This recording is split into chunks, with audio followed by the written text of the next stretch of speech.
ఒక్కసారి కొమ్మూరి గోల్డ్ కి కాల్ చేయండి. తాకట్లో ఉన్న మీ బంగారాన్ని విడిపించి మార్కెట్ ప్రైస్ కి వాళ్ళు కొనుక్కుని మిగతా డబ్బులు మీకు ఇచ్చేస్తారు. హలో అండి, అందరికీ నమస్కారం. ఇప్పుడు మొన్నటిదాకా వివాదాల్లో ఉన్నటువంటి శివాజీ మరొక కొత్త వివాదాన్ని తెరలేపాడు. ఏకంగా మాజీ ముఖ్యమంత్రి వైసీపీ అధినేత వైఎస్ జగన్మోహన్ రెడ్డికి వార్నింగ్ ఇచ్చాడు. వైసీపీ క్యాడర్ కూడా వార్నింగ్ ఇచ్చాడు.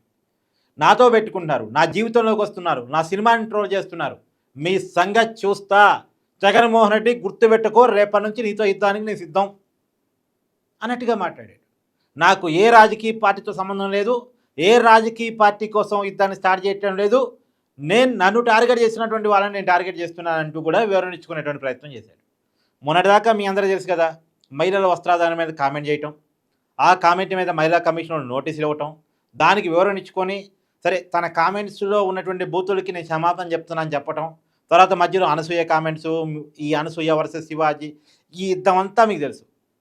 అప్పుడు నిజానికి శివాజీ యూత్కి బాగానే నచ్చాడు, సోషల్ మీడియాలో ట్రెండింగ్ స్టార్గా మారిపోయాడు.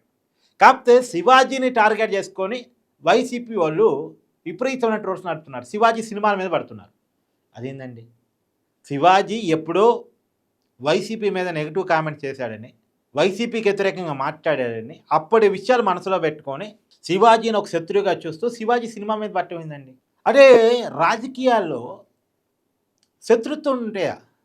రాజకీయాల్లో విరోధాలు ఉండొచ్చు, రాజకీయ సిద్ధాంతాల మధ్య వైరుధ్యాలు ఉండొచ్చు, రాజకీయ భావాజాలాలు వేరువేరుగా ఉండొచ్చు, కాక ఎవరి అభిప్రాయాలు చెప్పుకుంటూ ఉంటారు.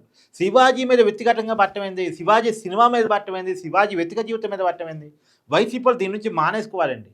ఇప్పుడు షర్మిల జగన్ వ్యతిరేకించగానే అసలు ఆమె రాజశేఖర రెడ్డి గారు పుట్టిందా లేదా అని మాట్లాడతారు. కరెక్టా? ఇది కరెక్టా? వైఎస్ విజయమ్మ గారు జగన్మోహన్ రెడ్డి గారితో కొంత గ్యాప్ రాగానే వైఎస్ విజయమ్మ గారి మీద కూడా పడతారు. కరెక్టా? ఇది సునీత గారికి రకరకాలుగా అంటగడతారు. కరెక్టా? అంటే జగన్మోహన్ రెడ్డి గారిని ప్రశ్నించడమే పాపం అవుదా? జగన్మోహన్ రెడ్డి గారిని వ్యతిరేకించడమే పాపం అవుతుందా? ఏంది ఈ కల్చర్? ఏంది? ఇప్పటికే చాలామంది మీద గతంలో కేసులు నమోదయ్యాయి. వర్రా రవీందర్ రెడ్డి, పోసానికి ఇస్తామని ఇష్టారీతిన మాట్లాడిన వాళ్ళు, ఇష్టం వచ్చినట్టు ప్రచారం చేసిన వాళ్ళు, నోటికి వచ్చినట్టు మాట్లాడిన వాళ్ళు, వీళ్ళందరి మీద చర్యలు తీసుకున్నారు గతంలో. అయినా సరే వైసీపీ కామన్ సెన్స్ రావట్లేదా? సరే ఒకే చట్టపరమైన శిక్షలు పక్కన పెట్టిన ప్రజా తీర్పు, ఇలాంటి కామెంట్స్ని, ఇలాంటి ప్రచారాన్ని ప్రజలు యాక్సెప్ట్ చేయరు అని 2024 తీర్పు చెప్తూ ఉంది. ప్రజలు ఇచ్చిన తీర్పు 151 సీట్ల నుంచి 11 సీట్లకు వైసీపీ పడిపోయింది. ఎందుకు పడిపోయింది? వైసీపీ అంటూ ఒక నెగిటివ్ వచ్చింది. ఆ నెగిటివ్ రావడానికి రకరకాల కారణాలు, ఆ కారణాలు ఇది కూడా ఒకటి. అయినా ఇప్పుడే కాదండి, లాస్ట్ టైం నాకు గుర్తు రావట్లేదండి, ఏదో సినిమా మీద కూడా గట్టిగా పడ్డారు. ఏదో గొర్రెలు అనే అన్నందుకు గాను సరిగ్గా ఐడియా రావట్లే నాకు. ఒక సినిమా మీద గట్టిగా ప్రచారం చేశారు. నిజానికి ఆ సినిమాలో అది లేదు, ఏదో గొర్రెలు 11 ఉన్నాయి అని అన్నందుకు అది వైసీపీ అన్నట్టుగా భావించుకొని ఆ హీరో మీద, ఆ సినిమా మీద పడ్డారు. దయచేసి మీకు ఏమైనా గుర్తుంటే కామెంట్ చేసే ప్రయత్నం చేయండి. పడితే ఆ సినిమా హీరో వివరణ ఇచ్చుకోవాల్సి వచ్చింది. ఆయన నేను అన్నది గొర్రెలు, అది వేరే కాన్సెప్టు, దానికి సినిమాకి సంబంధం లేదు, ఆ సినిమాలో అది లేని కూడా లేదు, నేను ఏదో చెప్పుకున్నాను, దాన్ని మీరు అన్వయించుకొని సినిమాని ట్రోల్ చేస్తారేంటి అసలు?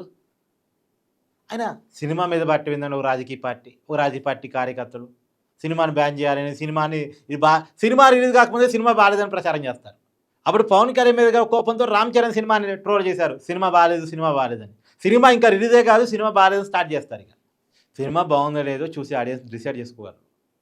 లేదు రెగ్యులర్గా ప్రతి సినిమా చెప్పే క్రిటిక్స్ కొంత చెప్పగలరు. కానీ ఎవరికి వాళ్ళు రాజకీయ కోణాలతో క్రిటిసిజం చేస్తే, రాజకీయ ఆలోచనతో క్రిటిసిజం చేస్తే, కావాలని టార్గెట్ చేస్తే అవతరాలు కూడా అంతే టార్గెట్ చేస్తారుగా. ఇప్పుడు శివాజీ జగన్కి డైరెక్ట్ కౌంటర్ వేశాడు, యుద్ధానికి సిద్ధం అన్నాడు, పైగా ఒక ప్రపోజల్ పెట్టాడు. సిబిఐ కేసులో ఉన్న వాళ్ళు, అనేక అవినీతి ఆరోపణలు ఉన్న వాళ్ళు ఎన్నికల నుంచి బహిష్కరించండి, వాళ్ళు సచ్చీలత నిరూపించుకున్న తర్వాతే రాజకీయాల్లోకి రమ్మని చెప్పండి. ఇది కరెక్ట్ అయిన ప్రపోజలే, ఈ ప్రపోజల్ కరెక్టే. దీని మీద మీరే అంటారు? జగన్మోహన్ రెడ్డి గారు, నేను చెప్తున్నాను ఎందుకు కరెక్ట్ అంటే, జగన్మోహన్ రెడ్డి మీద 42,000 కోట్ల రూపాయల ఆరోపణలు ఉన్నాయండి. 42,000 కోట్ల ఆరోపణలు. ఏంది ఈ ఆరోపణలు? తండ్రి అధికారాన్ని అడ్డం పెట్టుకుని, వైఎస్ రాజశేఖర రెడ్డి గారు అధికారాన్ని అడ్డం పెట్టుకుని, ఆ రోజు ఎంపీగా కూడా కాని జగన్మోహన్ రెడ్డి, ఎంపీ కూడా కాదుగా, 2004 నుంచి 2009 మధ్య ఎంపీగా కూడా కానీ అప్పటికి ఇంకా రాజకీయాల్లో రాలే, ఏ పదవి లేదు. అయినా సరే రాజశేఖర రెడ్డి గారి అధికారం అడ్డం పెట్టుకుని ఇంత సంపాదించాడు అనేది కేసు. మరి ఏకంగా అసలు ఈ వైఎస్ఆర్ గారు లేరు, డైరెక్ట్గా జగన్మోహన్ రెడ్డి గారే ముఖ్యమంత్రి అయ్యారు. ఏంటి పరిస్థితి? తండ్రి అధికారాన్ని అడ్డం పెట్టుకొని ఇంత సంపాదించుకున్నతను తనే ముఖ్యమంత్రి అయితే ఇంకెంత సంపాదించుకుంటాడు? ఈ 42,000 కోట్లు కూడా 2010 నాటి లెక్క.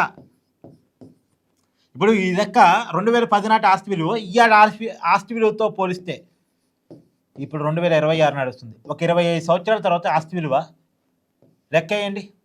42,000 కోట్లు ఇప్పుడు ఆస్తి విలువ ఎంత అవుద్ది? కొన్ని లక్షల కోట్లు అవుద్ది కదా. నేను చెప్తుంది కాదు ఈ 42,000 కోట్లు లెక్క అనేది, సిబిఐ ఈడీ చెప్తున్న లెక్కలు నేను చెప్తున్నాను. ఇప్పుడు అలాంటి ఇంత సంపాదించుకున్న వ్యక్తి రేటే ముఖ్యమంత్రి అయితే ఇంకెంత సంపాదించుకుంటాడు? ఈ అవకాశం ఇచ్చింది ఎవరు? వ్యవస్థ కాదా? వ్యవస్థ కనుక జగన్మోహన్ రెడ్డి గారు ఉన్న కేసులు 2010 నాటి కేసులు 2012 నాడో 2014 నాడో తేల్చున్నారనుకోండి, నిర్దోషి అయితే పర్లేదు, అసలు ఎవరికి అభ్యంతరం లేదు. దోషి అనుకొని జైల్లో ఉంటాడు, ఎన్నికల్లో పోటీ చేసే అర్హత కూడా ఉండదు. 2014 ఎన్నికల్లో పాల్గొనేవాడు కూడా కాదు. కానీ కేసులు ఇంత లైట్ కావటం వల్ల అక్కడ ముద్దాయిగా ఉన్నాడు, ఎన్నికల్లో పోటీ చేస్తున్నాడు.